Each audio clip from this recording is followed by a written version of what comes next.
Welcome, everybody, to Cycle Jerks Podcast.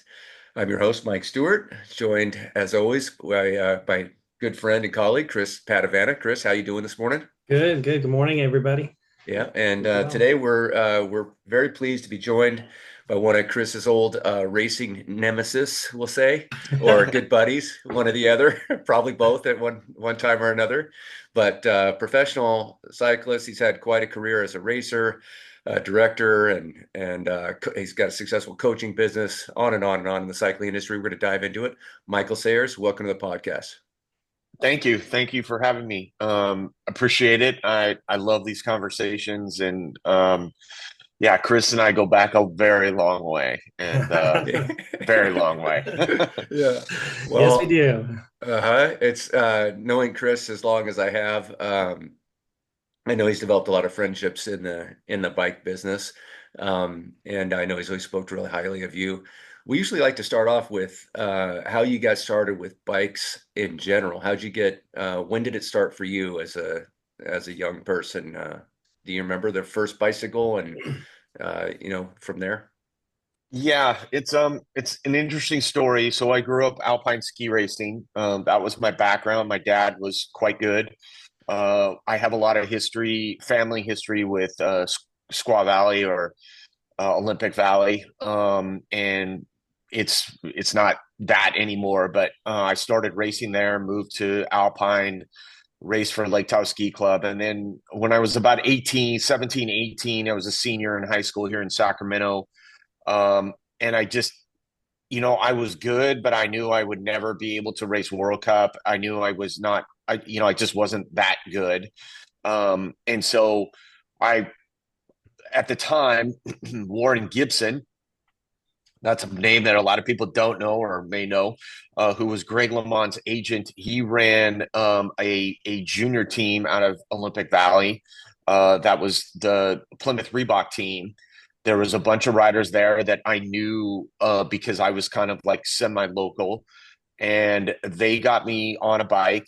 A guy named Drew Holdeman, who I've lost track with over the years, but he was the one. He took me out for some rides.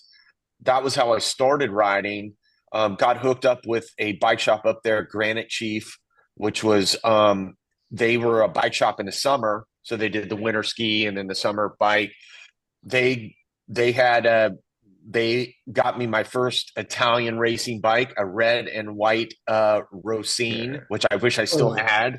dang. Um, and then I ended up coming back to Sacramento and ran into another longtime friend of mine, Corey McCracken. He now lives on the East Coast, he's a longtime employee at FedEx. And he got me into the racing part, and that was how I got started. Yeah, how old were you when you ditched the skiing or the serious side of skiing for the bicycle? How about when did that happen for you? 17, 18. Oh, okay. It was between my junior and my senior year in high school. Right. Okay. Wow. And so you hadn't really had much experience with a bike prior to that, and you just got kind of thrown into road, huh? Yeah, I mean, essentially, yeah. My dad always had kind of like nice bikes, like Univegas, or at that time, which was a really nice brand, Yeah. and things like that. And I would kind of ride it. I think he rode a 56 at the time, and it was like I'm riding around with the saddle all the way down, and I had no idea what I was doing. At that same, if you remember though, at about that same time was Lamond was hitting his apex, Okay. and Lamond was a NorCal guy or Northern California, Northern Nevada guy, and I started watching the Tour de France in that time frame, and it just I mean, I think I was like a lot of kids. The pageantry and the color and the dynamic of racing just caught my eye. Yeah. And Lamond was to this day, I really believe he doesn't get enough credit. I mean, I know he's had his issues with various riders that have come and gone, but in this, for me, he was he was such a dynamic rider, and he captured my interest like immediately. Oh, yeah. I mean, I think Yeah. any of us that grew up in that era that had any interest in cycling at all. I mean, it was Le Mans against the world, when Right. especially as it pertained to the Tour de France, Well, and especially because it was like like cycling at that time was like such a different sport, right? I mean, like Mike was a competitive skier, or a lot of us maybe were playing competitive baseball, mhm. and cycling is kind of a fringe sport maybe back then in the 80s, and so to see an American just explode like that, it was that was such a great time, huh? Yeah. Yeah, it was awesome. And he, you know, years later he helped me out with some things. But he was, my most favorite cycling picture, literally my most favorite cycling picture of any cycling picture ever is him at Worlds, Kelly, him, Konashev off of the descent in the rain at the finish. Oh yeah. That is my most favorite picture of any picture from cycling, bar none, like hands down. Nice, Right. nice. Yeah. That's the no helmet shot, right? Yeah, no helmet shot, and I have Yeah. a no helmet story too. So anyway, yes, yes, Yeah. Yeah, Well, that's he had crazy. so many iconic moments for sure. And Yeah. yeah, you know, that was a period in my life where I grew up racing BMX, and I worked at a bike shop, and everybody at the bike shop was not into BMX. They were into racing, and they would always tease me about it. And so I started having an interest in it without ever really doing it, just because everybody around me every day was part of it. And the only way to get the information was the magazine, Winning Magazine. And, yeah. at least for us, that's how we got all the updates Right. and everything. And I just remember those images. We've had them all over our bathroom, walls of Greg and various different stages of the tour. And I mean, he was a hero for sure. For Right. I Yeah. think a lot of Americans, I mean, he did something that no one had ever done before. Um, and yeah, I agree. I don't think he gets enough credit for sure. I think that a Yeah. part of that is because Lance, he was very vocal about Lance, and I think that rubbed a lot of people. I mean, he was right, but I think he rubbed a lot of people the wrong way with that, because Lance was being positioned as this American hero, and you know, he was kind of opposed to that. Um, Yeah. so yeah, I think that probably hurt him in the media's eyes or whatever. But yeah, what a story. Okay, so back to you though. You're now you're racing. You're 17 years old. You got your Italian bike, and now you're getting thrown into cycling. How does it really start for you? Were you racing immediately, or did you get into just you know? I mean, obviously you have some fitness probably from the skiing, and you're young and healthy, so you probably could do okay just getting after it. But did you get into some kind of training program, or how'd you get serious about racing? Yeah, I mean, I just jumped right into racing. My first race was literally a Patterson criterium, and Oh, I did the fours, and I got like third or something. It wasn't like I didn't win, but I was up there. And my advantage was that I did know how to train because I had been training since I was 5. I mhm. knew what I was pretty strong as an athlete. I've always been. My body has very rarely let me down, and I understood the dynamics of what it was to compete on a pretty regular basis. It didn't scare me, or I wasn't intimidated.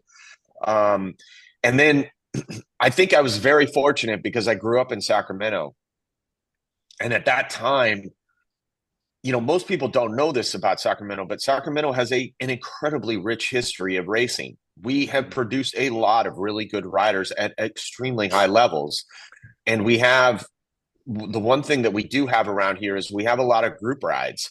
Yeah, Group rides are race rides, and they've been going on for 40 and 50 years. And there was a really good contingency of guys here, the McKinley brothers, a bunch of 7-Eleven junior guys, Norm Alvis, and even guys like Tomac were coming here, Tommy Matush.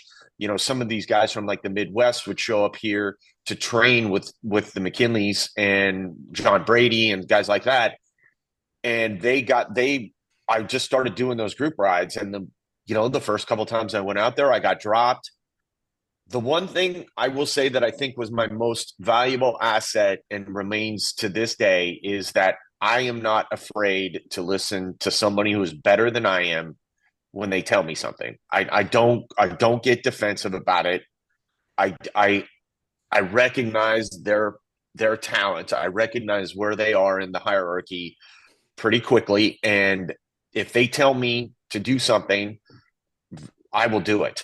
And that I think that was one advantage for me, is that I had a lot of people. I mean, because I kind of came out of nowhere, I think, and I just started riding, and all of a sudden I was kind of in the mix. I think immediately guys started to tell me, do this, do that, don't do this, don't do that, and so I started to do it. As far as a training program goes, no. I mean, I was just, Tuesdays and Thursdays go as hard as I could. The rest, the rest of the time, like, I don't know. And then on the weekends, go and do some bike racing, and then Right. come home, and there was no training plan, and I just did it as much as I could fit it in. And but I got hooked pretty quick, and yeah, and then I just had a series of events after that kind of lined up, that got me to Europe way ahead of where I probably should have been. And that was the thing that really just kind of that set the hook, so to Yeah. speak. And that got me deep into the very, very deep end.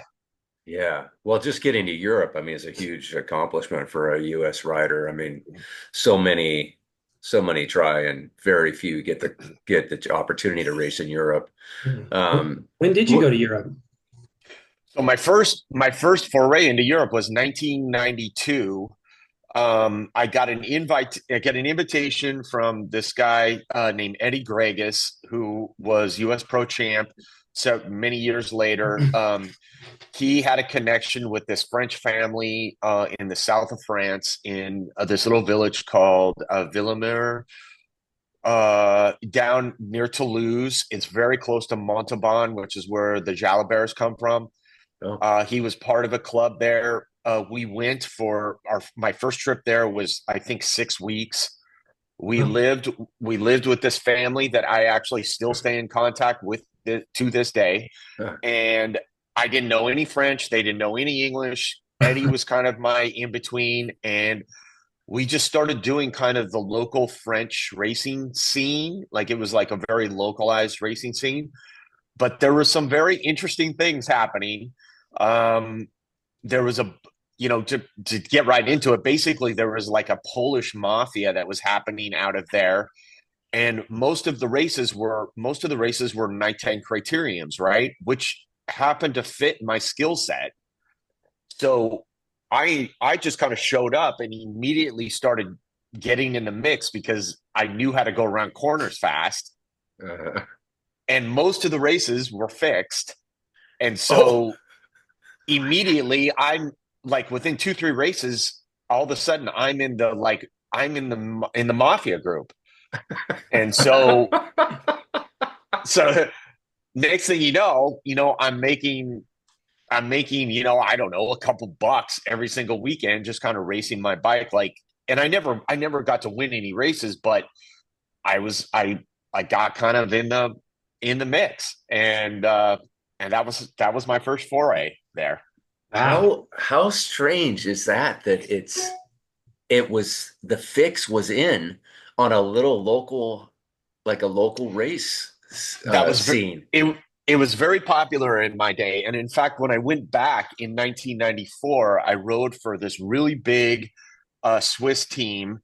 Again, it was through back in that day. It was I was part of a big club out of San Francisco called Twin Peaks, and the woman who ran that team got me connected to some people, and I ended up riding for this really big Swiss team with a couple of guys that I ended up being teammates with almost 20 years later. And Wow. the team was extremely well organized. It was run, it was a bike shop team, but it was a bike shop team at a continental type level, and it was a scenario where the bike shop owner, this guy named Jean-Pierre Maza, was the manager.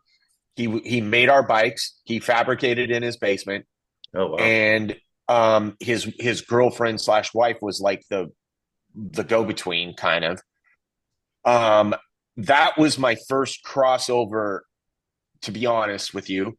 That was my first crossover into the good side of cycling and the dark side of cycling.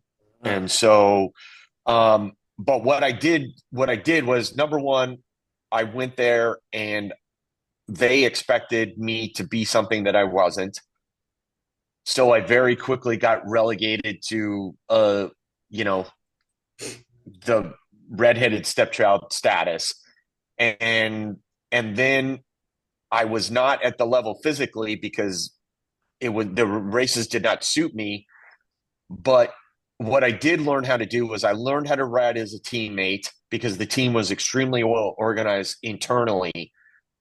I learned how to ride in the garbage weather because Switzerland in the spring does not have nice weather. And I learned what it was to train a lot. And I learned what it was to suffer. And I learned what it was to get my teeth kicked in literally every single week. And that run was almost 6 months. That was a 6 month run. And in some ways, well, in many ways, it took me completely off the radar in America because I just disappeared. But it expedited my learning curve a lot. And if I hadn't gone through those trials and tribulations, I probably wouldn't have made it as a pro. Wow. So, go ahead, Chris. Oh, I was gonna say, I mean, just like, my experience with Mike, uh, like when I first met Mike, I think it was like 1990, and we were both racing Cat threes, and we were both probably on the verge of being twos. So, and this is kind of how I came to admire Mike and like just his attitude towards racing, at least. We're doing the Sanger criterium, and I'm finally on a training program, and I won both the preems, and we're coming to the finish line. I was like, I totally got this. And then here comes this fucking dude just whipping past me, and he comes across the line just like, fuck yeah, just like, and I'm like, Yeah. fuck, who is this dude here, and then, I got to know him because I think when you're kind of in that top category of our top riders, you kind of get to know everybody, and you're kind of friends off the course and stuff. But just his ferociousness for bike racing, man, was just like so appealing. And we did have a short stint on a team. It was through Valley Spokesman, and we were sponsored by Trek. Mm-hmm. And Mike, we rode together, and I remember we would go to these races, and there'd be like the Coors Light guys there, right? Like all the pro teams would be there. And most of the guys were older, but they were just kind of like, oh man, it's like, oh, the competition's here. And I remember before one race, Mike's like, fuck that. Just like, we're going to take it to him. And I was like, yes, like it's all attitude. Right. Right. And so I've always seen Mike that way, just like, he's just going to go for it. You just have a winning attitude. You're not going to take any shit and, give it your all. Yeah. You don't need to be worried about them. They need to be worried about you. Right. Even if you knew you were the underdog, right? You're just like, you can't have that attitude, when it comes to competition. That's right. Any competition, That's right. Yeah. I mean, I will say I have one of the things I've always kind of been priding myself on is that I'm not afraid to take a risk. And, listen, if you want to, I had no idea. I mean, I had an inkling, I guess, that I could make money doing it or make a living out of it, but I had no real, like, I was just, I don't know. I think I just had a little bit of a chip on my shoulder, and I just wanted to like prove to those guys that I could ride with them. Right. I just think instead of the ego, like trying to be egotistical or in some ways like off of the bike or try to portray it off of the bike, I was like, listen, I mean, we need to, if you want their respect, you have to get their respect. Mm-hmm. It was the way that I got my first real pro contract in America. I basically took the attitude. So if we fast forward from that a little bit to the point at which I was right on the verge, like 1995, I was right on the verge of making it as a professional. My attitude going into races was, I'm going to get in every single possible break I can get in. I'm not going to miss one pole. And if I get dropped at the end, well, at least those guys will go back to the van. Those guys, meaning the pro guys or the guys that are better than me, at least they'll go back to the van and they'll be like, Jesus, man, that guy was an idiot, but but he Yeah. but he didn't miss a pole, right? He didn't play Right. games, Yeah. and that was exactly how it played out. And then to this day, most people don't know this. To this day, my actual first professional offer was from Chevrolet LA Sheriff, and Oh. it came from so I did the Philadelphia Classic Week, which back in the day was 3 races, right? It was Lancaster, Trenton, and then Philly, which was US Pro Championships. I did it as a basically as an independent rider in 1996 for this local team that got me into the race. And at Trenton, in the Trenton race, Steve Haig rode up to me during the race and just said, "Hey, I mean, I knew who he was, obviously. I didn't know that he knew who I was, but he basically rode up to me during the race and he's like, "Hey, listen, Lettieri's really interested in you next year. So I just want to let you know that he's going to probably offer you a contract. So, don't sign anything until you talk to him." And then just rode away. Like that was the conversation. And I'm Damn. like, in the middle of the race. I'm like, what the? I mean, I didn't even really have time to process it. Unfortunately, I was at the end of that year, I also got an opportunity to ride for Nutrifig, which ended up being Mercury at the time.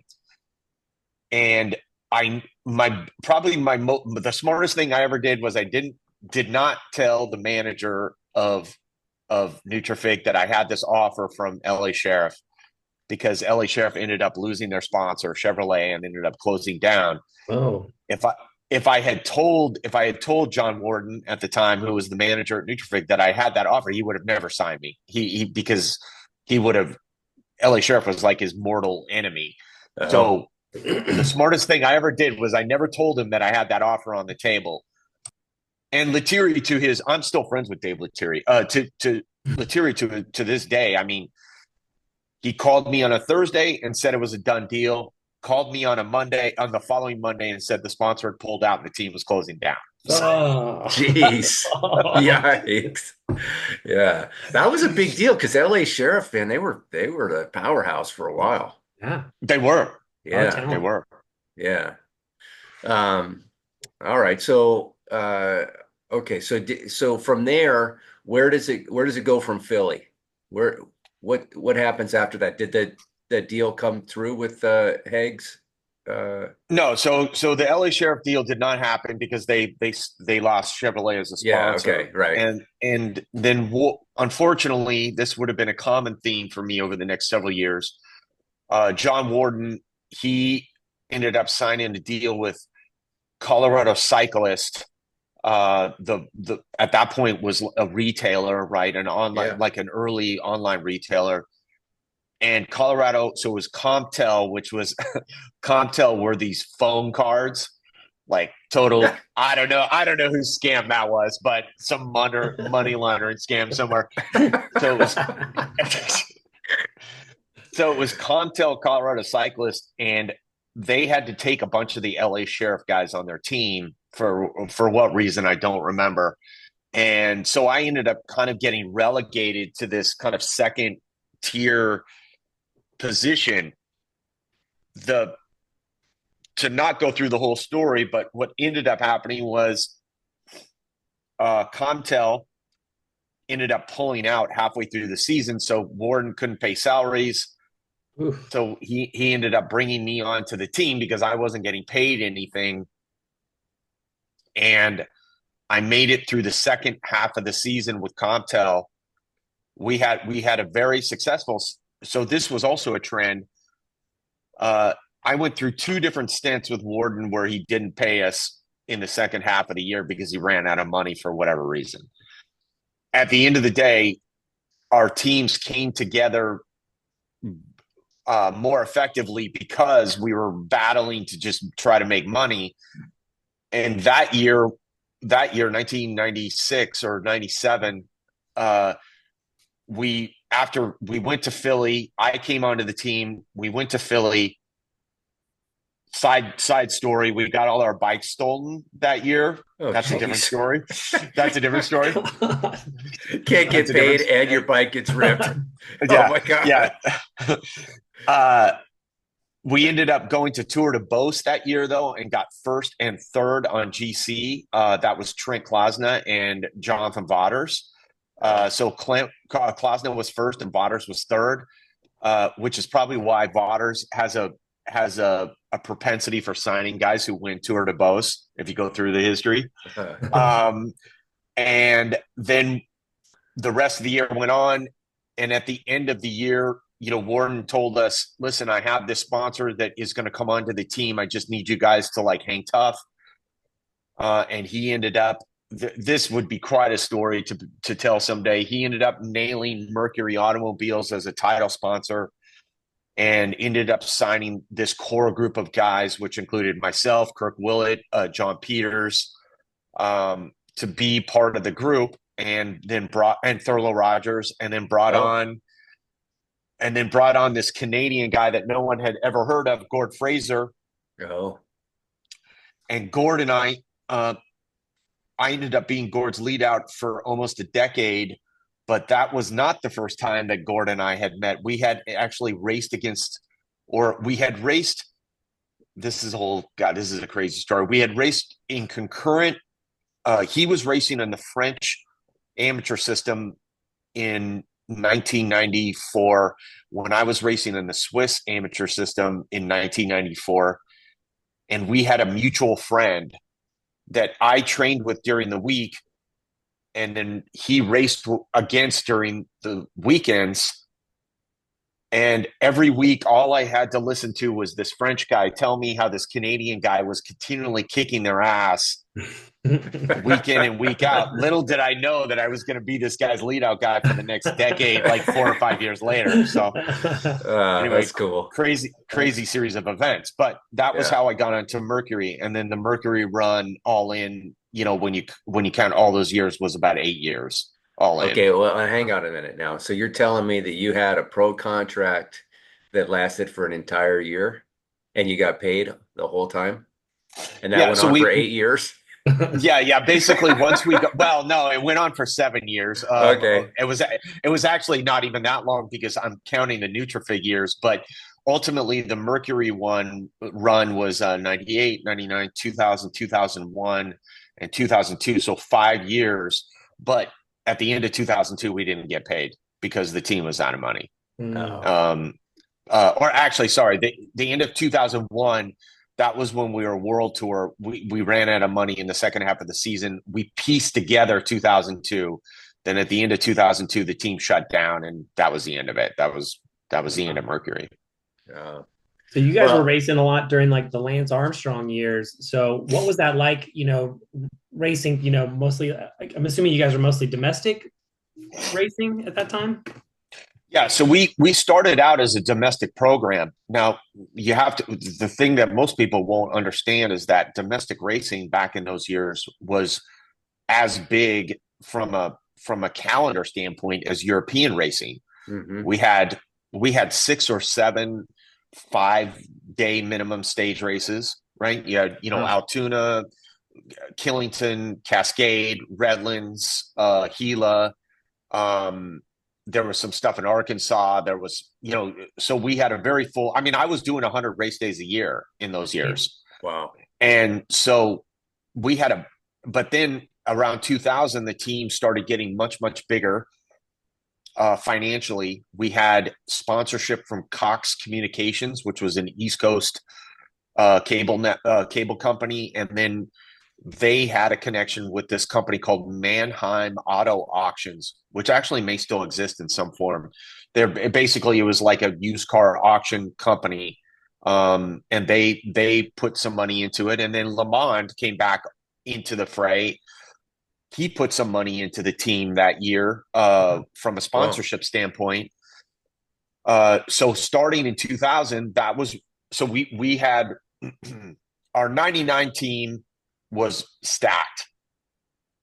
We had Gord, Moniger, Floyd Landis, myself, John Peters,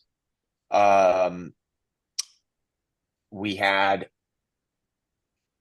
I think 2000 Hank Vogels came on with all the Euro crew. So we had the whole Belgian crew come on in 2001. So, and Damn. then we had this, and then we, in 2000, we also had this guy that nobody's ever heard of, Steve Zampieri.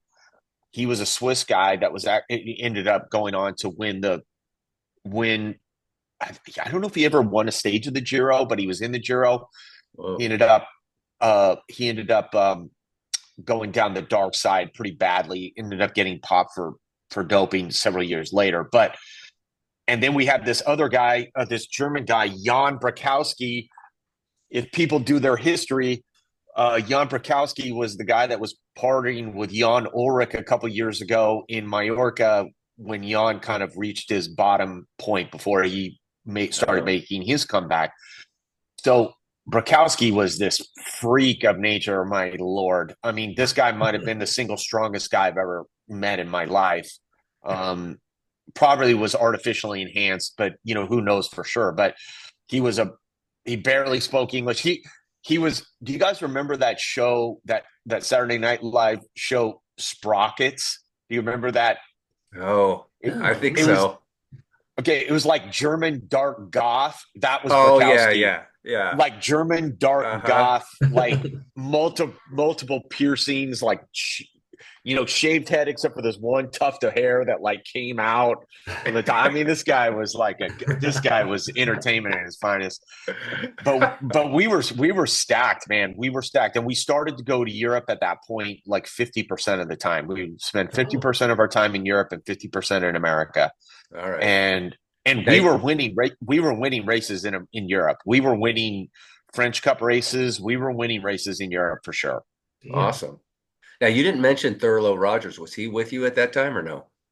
Yeah, so Thurlow was with us from 98, 99. Yeah, he was with us the entire time at Mercury. Okay. He was on the backside of his career, of course, and he didn't really want to do the Euro thing. So he stayed in America Yeah. and he got it, he contributed to the moniker kind of stage race crew. And Okay. he was productive, of course, and he brought a certain level of knowledge to the group. And yeah, I mean, he was Thurlow Rogers in his Right. finest. Yeah, Yeah. yeah, yeah, iconic. Yeah. I had an inside partner at Giant for a lot of years, Keith Ketterer, and Keith and Yeah. yeah, you probably know him. And then he would always talk about Thurlow and what a stud he was, and Oh, him and Wayne Stettin, Yeah. yeah. Yeah. But All those guys. we rode with right. I rode once with Thurlow. Keith had invited us down. Well, we were going down to watch a UCI World Cup track event. And so we Yeah. went down there, and Keith's like, "Hey, you can go to do the Simi Valley ride, right?" So, and I was Mhm. totally out of shape. I hadn't been riding for a long time. So we meet up with Thurlow and we're riding to the ride, and I'm already just like pegged, It's like just to the ride. So, we get to the ride, we circle back. There's like 200 riders. It's just this huge of training ride. And he's like, okay, we're coming to this light. He's like, the fast group's going to go right. The medium group's going to go straight. You guys go left. All right. Yeah, Yeah. Thurlow was good. Thurlow was good like that, man. He didn't sugarcoat. He did not sugarcoat anything. He Yeah. did not sugarcoat anything. Well, it kind of is what it is, you know? Yeah. Yeah, Yeah. So, and then I noticed that it seems like after Mercury, was that when you hooked on with HealthNet? yeah, yeah. So again, another kind of iconic moment.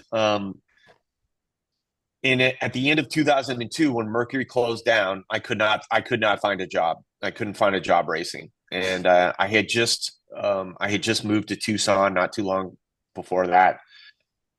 Gordon and I were in this exact same boat. We were struggling to find a team, and we both gave ourselves until January 1st of 2003 to find a job, and we couldn't do it. We didn't. No team would take us for various reasons. And January 1st came. I had trained all winter very hard, and I just accepted that I was going to retire. That I couldn't find a team, and I was going to retire. And on January 4th, I got a call from a guy named Thierry Atias. Uh-huh. He I'm sure Chris knows Thierry. Oh All, yeah. all three of us know Yeah. Thierry. Oh yeah. Yeah, Okay. because I Yeah. think Okay. you guys were riding giant bikes at the time, and that was Mike Stewart. Yeah. So Yeah. Yeah, Yeah. yeah. So Thierry called me, and he gave me the Thierry sales job, which I'm Yeah. sure Mike, which I'm Oh sure yeah. Mike, you're very familiar with. I used to give Thierry the sales job because I Okay, used to well sell then, to Thierry back in the day. and But Thierry just said, "Listen, we're just trying to start this team. Would you come help us run it?" And I had nothing to lose. I made an agreement with them that they would pay me my money all up front, and that nice. if I didn't like what I saw, I could leave and no one would say anything. yeah, And I think we grew the team very quickly over 2 years. We ended yeah, up merging with another team to kind of make it a super team. yeah, And I brought in all of my people from a riding standpoint, and we just kind of reinvigorated the band. We got the band back together over it, Nice. including Chris Weary, who was with us at Mercury. So we brought the band back together, and minus Floyd. Floyd had gone on to other things, and you know, Thierry and I, we had our differences for a few years, along with Greg Raveman, his partner. yeah, But to be completely forthright with you, Thierry is, I consider him a friend now, and I what I realized, Thierry taught me a lot of lessons. I've never told him this. I'm going to tell him this on this podcast. Thierry taught me a lot of lessons. The most valuable lesson Thierry taught me was that organization is the most important ingredient within a company. The organization of the company is the most important thing, how it's organized. The yeah, people can come and go, but I will tell you that I resisted that because I was the people, right? So of right, course I pushed back to that. Right. But then later in life, when I became management, those words resonated with me. And to this day, Thierry is in the back of my head telling me the organization is the biggest part of the most important part of a company. And yeah, so I will forever be in debt to Thierry for not only having the patience with me to allow me to be me, but also teaching me lessons that it took me quite a few years to understand. Yeah, yeah, that kind of stuff happens. Like I, I worked with Thierry for a year, and I don't think we left on great terms. But I think when you can put some distance behind it, you can look back and kind of go, Right.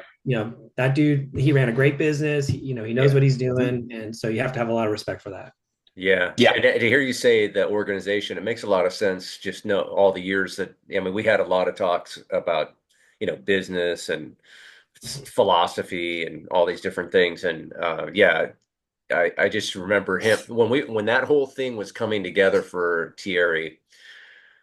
I mean, I did introduce him to I was there, convincing, talking to him about Giant, and then I did introduce him to Onlay, who at Giant, who ultimately ended up facilitating the Health Nut deal, but I didn't have anything to do with it beyond that. It was Thierry took it and ran with it, and because at the time I didn't even think he could pull it off. My thought was, I'll just introduce you and see how it goes, and that was it. But yeah, but the fact that Giant did invest in it speaks to the organization part of it, because Giant's not going to be part of something that's not dialed in. And that's one of the things that really blows me away a little bit. Like, I don't know if you're watching some of these Netflix, like the least expected day. You watch that with Mm-hmm. Movistar?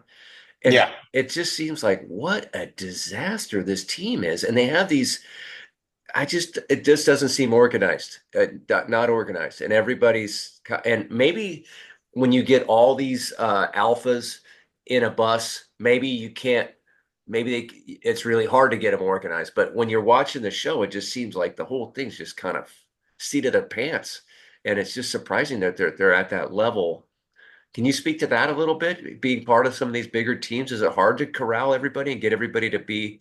Because you said, like, when you were in Europe, you learned how to be a team. You were kind of forced into this team position.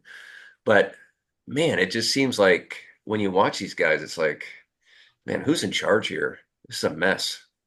Yeah, so I mean, I was lucky enough to get the opportunity to direct at BMC, which at the time was, I mean, we ended up being the biggest team in the world. I mean, we ended up being the early day UAE or Hmm. whatever, Ineos before, Ineos came on to the well, Sky came onto the scene right as BMC was kind of at its pinnacle.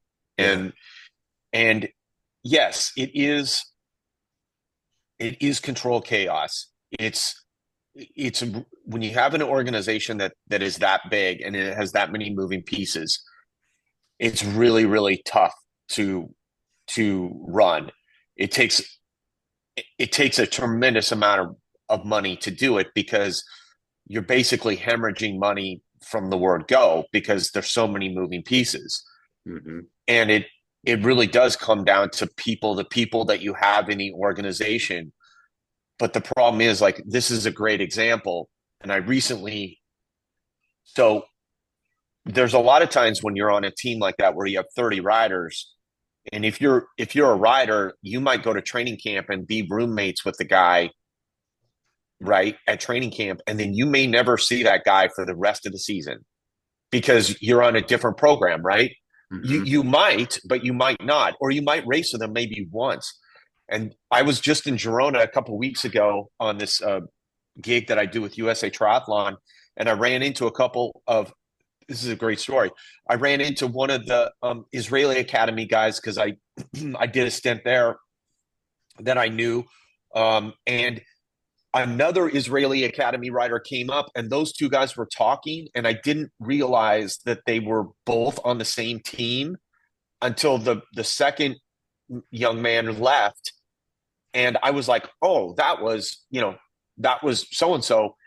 He's on your team, and Boivin said, yeah, I haven't seen him since training camp. So these teams are so like they're so big and they have so many staff and so many cars and so many buses and trucks and everything that it takes a special group of individuals inside the team to run the team. For BMC, our guy was Noel Dionker, who has a rich history with American teams, and the manager of that team was Jim Okowitz. Hmm. Jim Okowitz ran 7-Eleven, ran 7-Eleven, yeah. Motorola, and then ran BMC. To this day, I really believe that there's only two American guys that can pull off this world tour thing: Jonathan Vaughters and Jim. Yeah. They're the only two guys because they understand the nuances of what happens, and they have their people, and their people come in, and it's not plug and play exactly, but it's pretty close. But when you see a gentleman, Noel left us a couple of years ago, last year or the year before Noel passed away, and not many people know, but it was a monumental loss for cycling in so many ways. Um, Noel was to watch this man work was mind blowing. Like three laptops. So I'll give you a very small example. You guys will love this. So if you go in that valley in Italy from Milan across, I don't know all the cities, but it's like Milan, Bergamo, that kind of like long highway. Oh yeah. So each one of those cities has an airport, right? Each one of those cities has an airport. So what Noel would do is, if I did the tour of Trentino, which is now the tour of the Alps, and we would come out, we would drive out, right? I'd have riders in the van, in the car, in the bus, whatever. Noel would buy each rider a ticket at every single one of those airports. And as we were driving down the valley, I would be like, yeah, Noel, we're not going to make that. We're not going to make that flight. And Noel would be like, no problem. Go to Bergamo. I have tickets for everybody at Bergamo. Just go to Bergamo. Or it's like, Noel, I'm not going to make Bergamo. Okay, go to whatever the next airport was. I don't know the area well enough, but that was how it worked. He would just he and that was when you could buy €5 tickets on Ryanair, right? So for him, it's worth the investment to buy a ticket for every single rider in that race at every single airport, as opposed to us getting stuck somewhere and then having to get a hotel and do the whole thing. Mm-hmm. But it takes a man or multiple men like that for an organization like that to run. That's the part that people don't see. That's Yeah. the part that people don't understand, that in the service course in Europe for a team like Ineos, there is a staff member that manages helmets. That's Yeah. it. Right. Right? Yeah.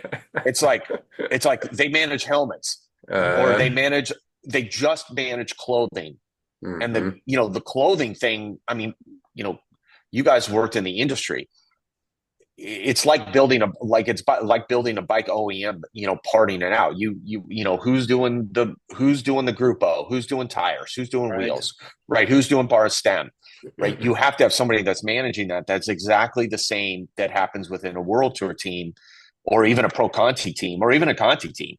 Mm-hmm. You have to have someone that's in those warehouses, that's working behind the scenes, that doesn't get paid enough, that works really long hours, Mm-hmm. but lives and dies for that organization. Yeah, the Yeah. logistics part, it's the unglorious part that has to happen, to make things function. It's like a Tabitha K, when you worked at Giant, Oh she's yeah. have someone who Yeah. just kind of organizes everything. You're like, oh, thank you. Yeah, she did it all. Well, let me ask you this while we're on the subject, because there's a nice juxtaposition because you have the time in Europe and you have the time in the United States. Why do you think that cycling has not caught hold in the United States? Like where teams do not get quality sponsors, they're underfunded, they're fledgling. There's always like this dynamic of just not even EF. You listen to Fodders.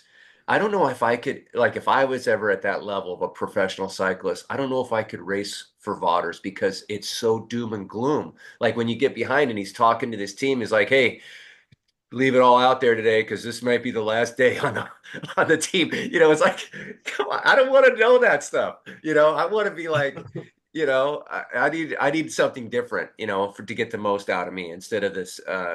But do you have a read on that? Like why is it so much more important to the Euros than it is to the United States?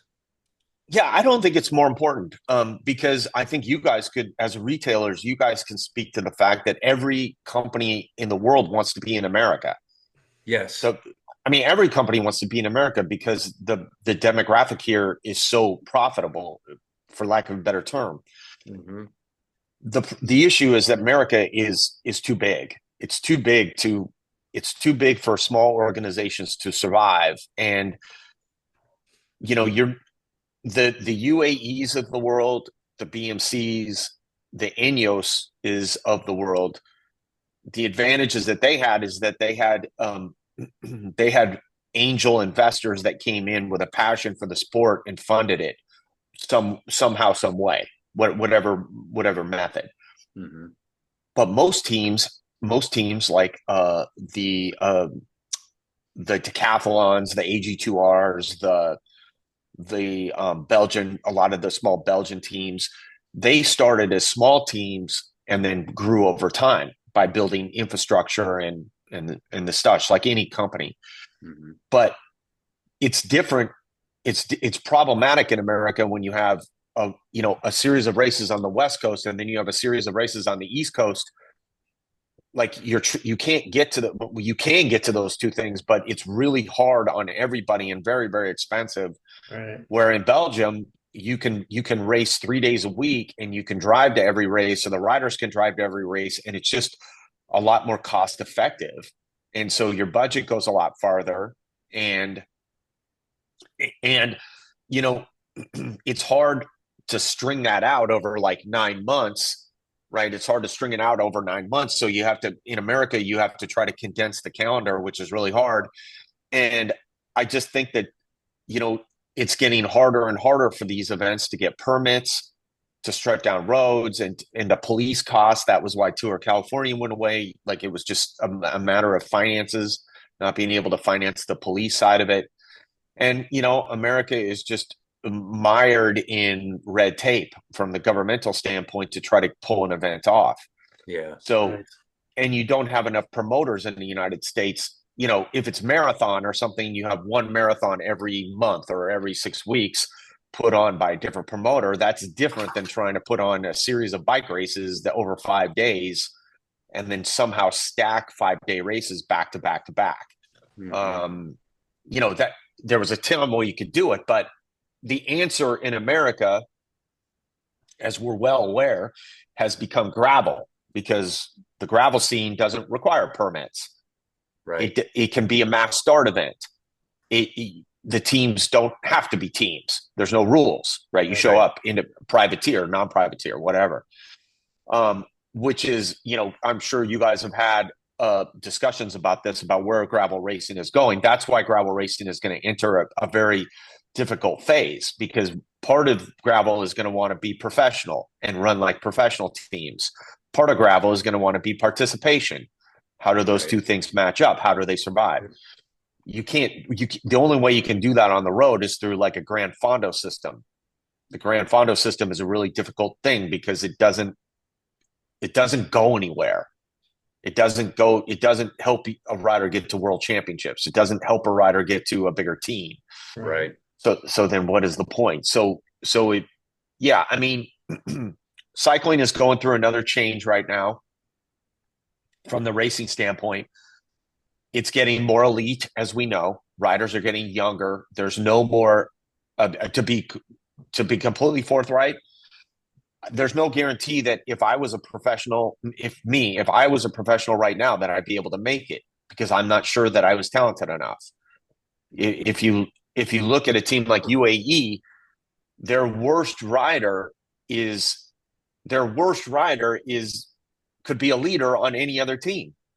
Yeah.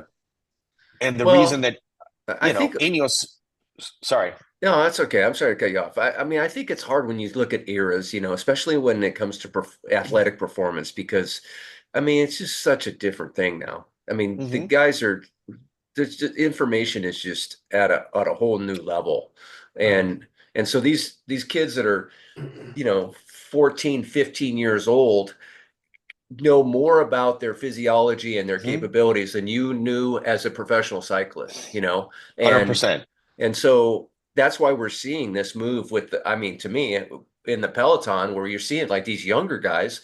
And if you think about it, it makes sense that it was always kind of an odd thing that like the World Tour, the top age range was like in the 30s, you know, early 30s, 28, 29, 30, 32.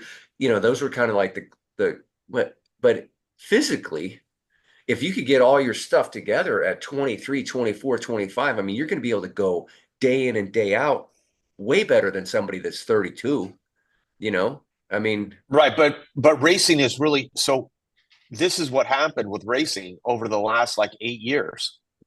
No, I'm not saying this in a derogatory manner. World Tour racing is now what junior racing was 8 or 10 years ago, right?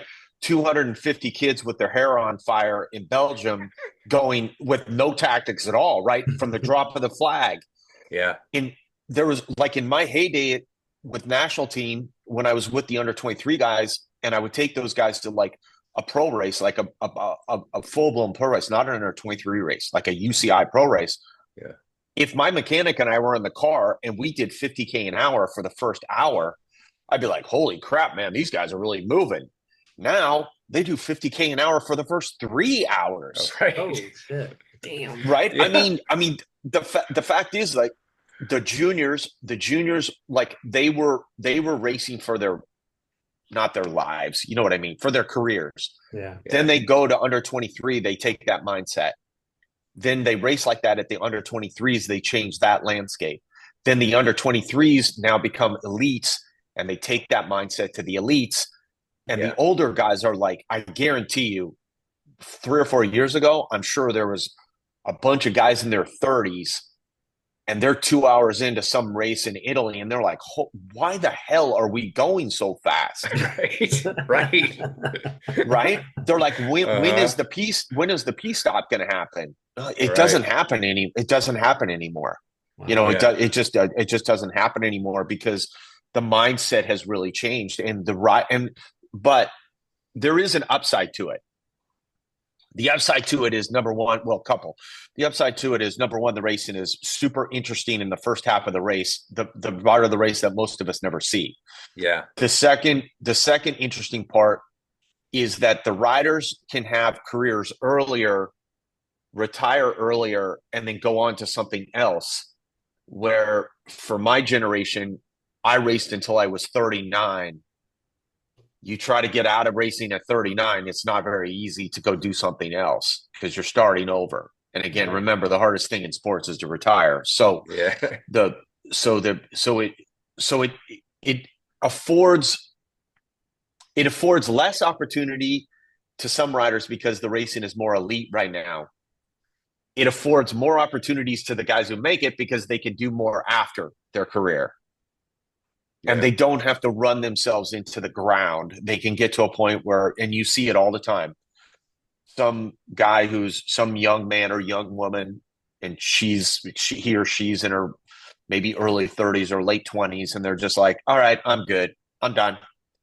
Like I've had my fill living on the road and eating crappy pasta and a campanile and and like being on an airplane every other day and things like that. I'm gonna go do something else. And they go and they do it, and it's awesome for them that they can do that. Sure. Yeah. Right. And just the wear and tear, I'm sure, like you said, is like, these races, they start off faster than they used to. And, I mean, just the wear and tear on your body, you probably start to recognize that sooner than, maybe like in the old days. Well, Yeah, I mean, in my day, I raced 100+ days a year. There was 2 seasons that I did 110 races from January to October. If you tell a world tour guy right now that he or she is going to, well, we'll say he. If you tell a world tour guy at this point that they're going to do more than 50 races, their head would explode. yeah. They Well, Right. they Right. just I they think can't do it because the racing is so hard. well, and I think that's kind of the nature of the sport too. I mean, I feel like most cyclists, uh, or the tendency is to ride too much. Like people put in so much volume, whereas being organized, back to Thierry's point, and having a strategic approach. You as a coach, I'm sure you could speak to this, but yeah, I think that the general uh, thought in a lot of people's mind is if I'm not out there doing it right now, somebody else is, and I need to be out there working hard, and it's like, sometimes it's better to be more strategic instead of just stacking so much volume. Right. Yeah, Well, I think and even like, yeah, well, I learned that early on too. Is like once you can develop some kind of structure or like you said, some kind of organization, like your improvements will just accelerate so quick versus if you're just like hammering it every day or every other day, on the group ride. Yep. yeah, Yep. and there was a time in my career where I refused. I had a coach, kind of in the pinnacle of my career. I had a coach that he knew how many races I did in a season, and he knew how much responsibility was on me to do the work, like literally do the work, pull the group, like ride tempo and do the lead Yeah. outs and things like that. So he would tell me, listen, you're not going to go over. We didn't have power meters back then. So it was like, you're not going to ride over 130 beats a minute until you start racing. Like literally until you start racing, you're not going to do one hard effort because he knew that 90 days into the season, I probably already had 20 race days. And most of those race days were going to be me riding the front from the start of the race to the end of the race.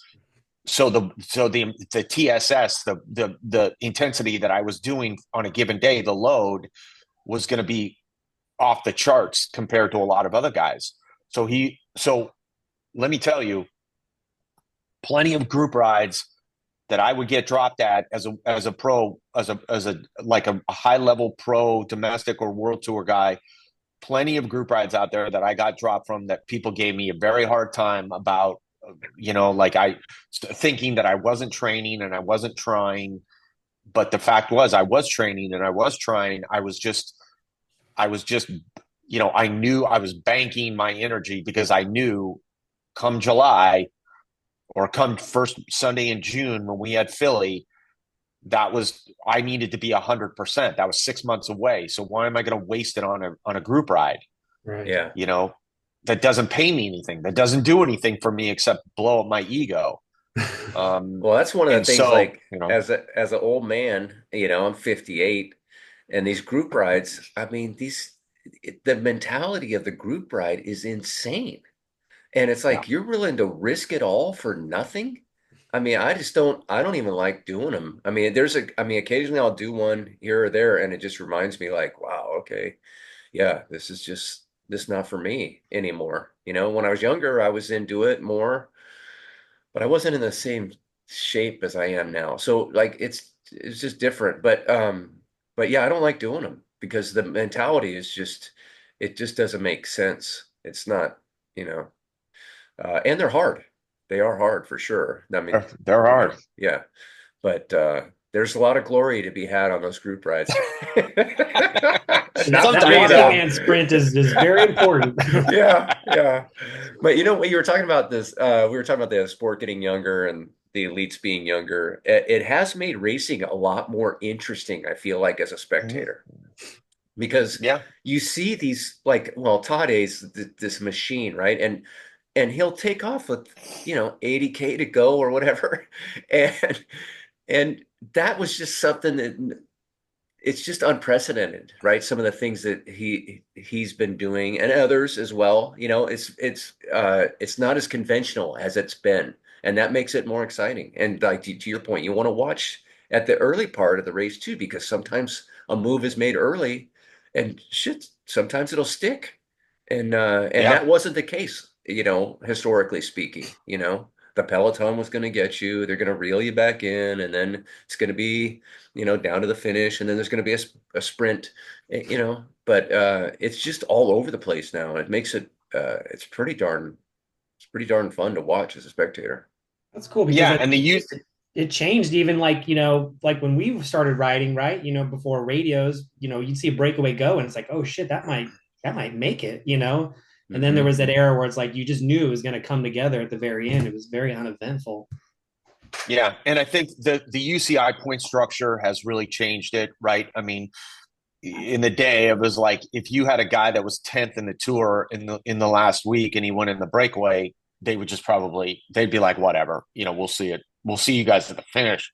Now, the team that's in ninth is gonna start riding because they don't want that guy that's in 10th on GC to go over the top of them, because you have guys like Tade that are dominating the races. So the top 10 becomes extremely important now. It used to be like, you look at the results, you'd be like, first, second, third, lose interest.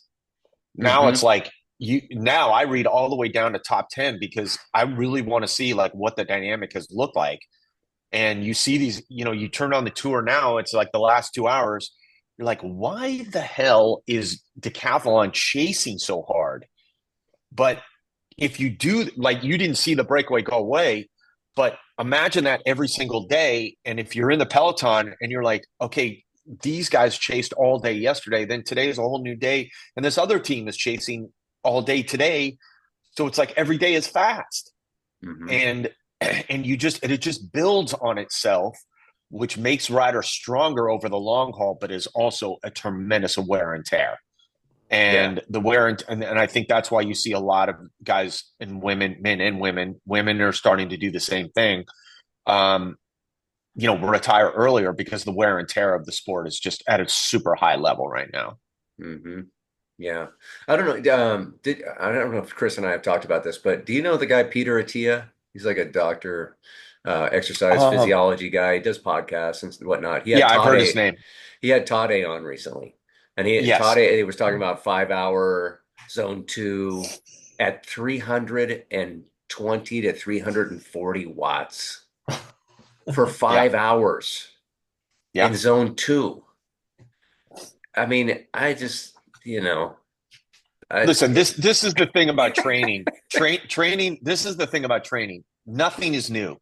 There might be more information that's a little yeah, more in depth than it used to be, but nothing is new, right? right. Tade talked about, oh, I don't even need a power meter because I know. Of Hmm. course, you don't need a power meter. The power meter just made things more streamlined. But Hmm. if you get to a point where you're training as much as those guys, like even today, I can go out and if I just have my heart rate monitor on, I can tell you what my wattage is. I've been watching it for 40 years, give or Right. take, right? So I know that at 120 beats a minute, I'm somewhere between, 200, 225 or whatever the number is. Todd Yep. is the same way, but it used to be volume in my day, 30 hours a week, 35 hours a week. What drove me out of the sport was that the power meter became a game, right? It was like I was trying to get high score every day and exploding Yeah. myself. High score. Yeah. Then now it's come back around where it's like, oh, well, we don't need to get high score because we can boil it down to a very specific amount of time in every single zone. But it, but everything is just getting recycled and renamed, but nothing is really that new. It's just that we understand it a little bit better every single year. That's it. In the old days, we were doing it right. We just didn't know we were doing it right. Right. Now Yeah. they're doing it right, and they can quantify it with actual numbers, so it's a Right. little bit easier to understand. Yeah. What do you think about this idea that the power meter may actually slow you down? So we had this guest on, Marie Soleil Blay, and she's a Canadian. She was Canadian. She finished second in the Canadian national champs 2 consecutive years. And then, but she read this book by a guest that we had on the podcast. Also, after we had Marie on, we had the author of this book that inspired her to ride without her power meter. This guy Matt Fitzgerald, and he wrote this book, How Bad Do You Want It? He's a runner, but the thought was that the power meter, your FTP, you know what your threshold is, and so in some ways that your mind and your body work together when you're at that number, okay, this is my zone. And so the book inspired her to ride without looking at her power. She did a 20-minute FTP and she actually increased her FTP by 18%. And this is an established FTP for somebody that's a very high level accomplished cyclist. So to increase your FTP 18% is kind of wild, you know? So, your mind and your body and all this stuff, it's just kind of interesting. Where do you come out on the data? Because some people, I mean, you go on these group rides and some people just like it just vomit data at you the whole time. It's like, dude, it's just I don't want to listen to your stories, about how all this stuff. But where do you come out on all that? Yeah, I mean, I'm all about like I think the power meter is I think the power meter should be your governor, not your motivation. Hmm. That's how I see it. I mean, I think the power meter should be the thing that keeps you under control, but ultimately your body will tell you exactly how hard you can go if you listen to it. And I think that we're getting back to that, to listening to what the body says. My semi uneducated statement will be this: as soon as they come out with real time lactate monitors, the power meter will become the Avocet computer of the next century. Like no one will use it because lactate is really what you need to know about. I mean, that is what is going to govern how hard you can or cannot go.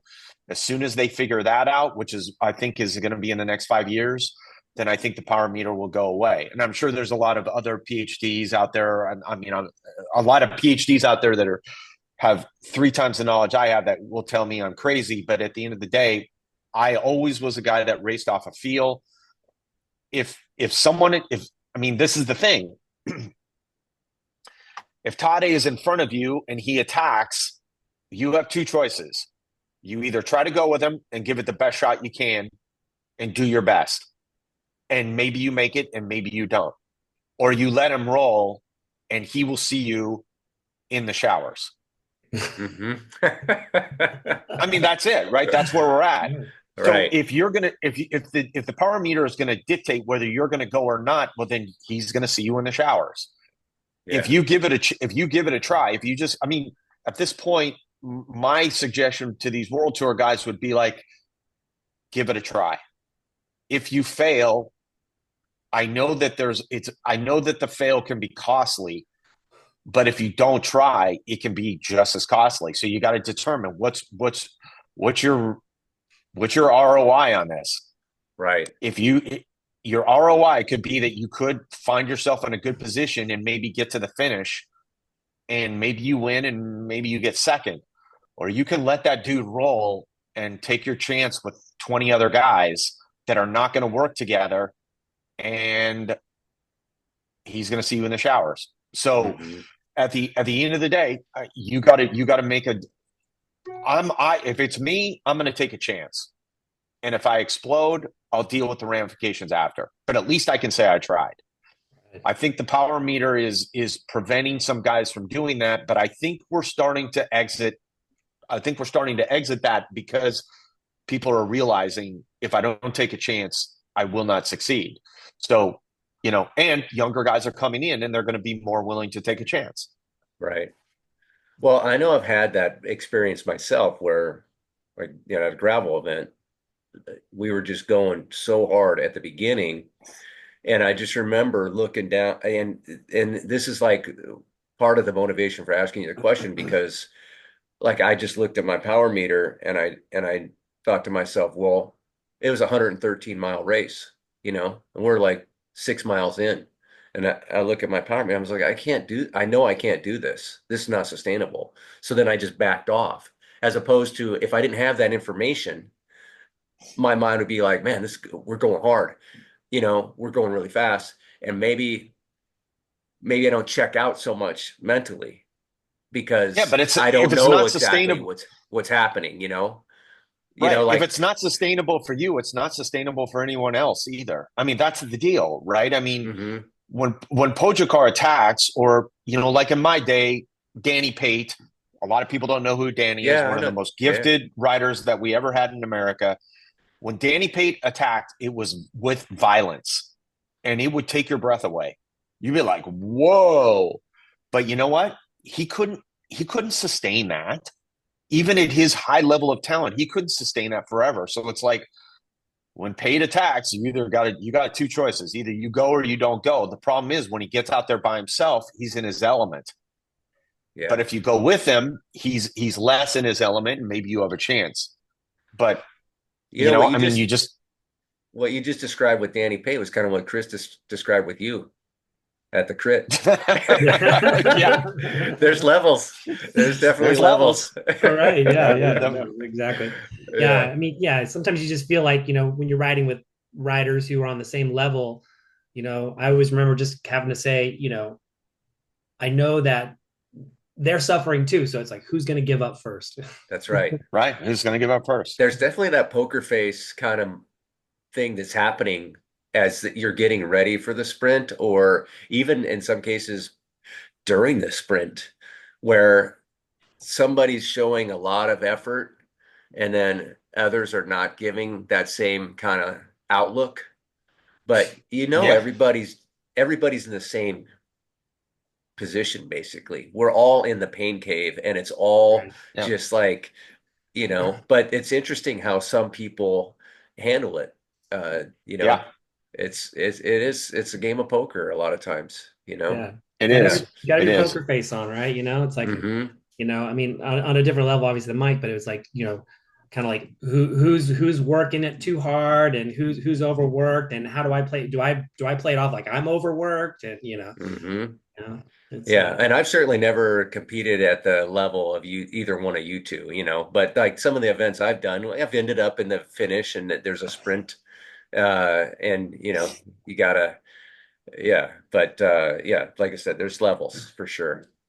All right, Yeah, there's well, levels. listen, Michael, we really appreciate you taking the time, and we talked a lot about racing. We didn't really get into your coaching business or any of that stuff. Maybe we have you back another time. We can kind of cover that, Yeah, that's but fine. man. I mean, the coaching business for me is always. I mean, I'm a lifelong cyclist. I like doing the coaching thing. It's fun. I've had some great athletes that have come through my system, and I don't really advertise it. It's just part of what I do. I tell my athletes all the time, I'm good at bike racing. You know, training is not rocket science. It's really not, but I can teach you how to be a bike racer through all the things that we covered today. And yeah, Yeah. so I mean, I think the racing part is always the most interesting part for me. So I appreciate you guys. I appreciate you guys making an opportunity for me to talk about those days because, Yeah. yeah, they were very interesting times. Yeah, I'd definitely glory like to do a days. part two. I want to, know more about your stint with BMC, being the Yep. DS, and I know you're doing a lot of work with USA Cycling, and we just chatted not too long ago about bike fitting, and I know you do some work up in Seattle with another bike shop. So, you definitely have a lot more stuff I'm interested in knowing. Yeah. Yeah, yeah. There's a lot. There's like I said, I'm in the midst of a pretty heavy fight these days, so it's it's all Yeah. good. But Well, I know yeah, if we can. Chris is semi-retired, but he's very busy. So yeah, Yeah, like you said, you it's just stay busy. You find yeah, stuff. Stay, yeah, it's a hard thing to do to retire. stay busy. Stay busy.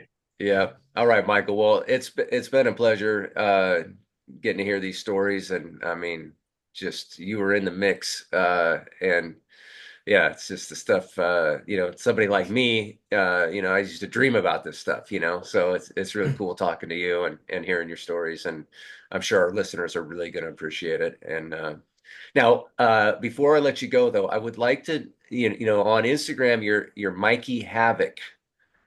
So It's actual Michael Havoc Sayers. So that's not your Havoc middle was name, is it? no Havoc was Havoc. Okay, biggest honor an athlete can ever get is if someone outside of his sphere gives him a nickname. Oh yeah.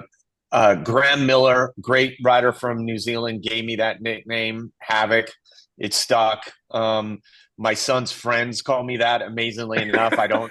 Somehow, somebody they figured it out. It's a real honor for me to carry that moniker because Yeah. I know that it came from a recognition of what I gave to the sport, Oh yeah.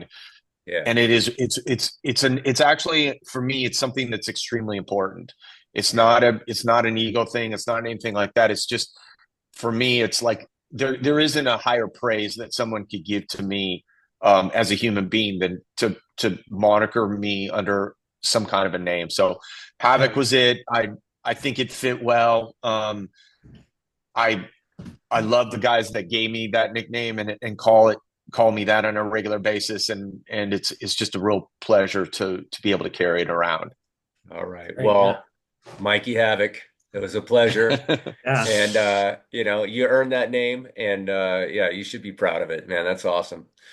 All Yeah, right. thank you guys for inviting me. Thank you, and I will come back anytime. I really appreciate you guys and the work. I know how much work goes into something like this, so thank you very much. Yeah. It's, No, it was it's a great lot to of have you fun. on, Mike. Yeah. All right, Michael. Thanks so much. And All thanks all right, of you take out care, there for guys. listening. Take care, Thanks, guys. everybody. All right. Bye.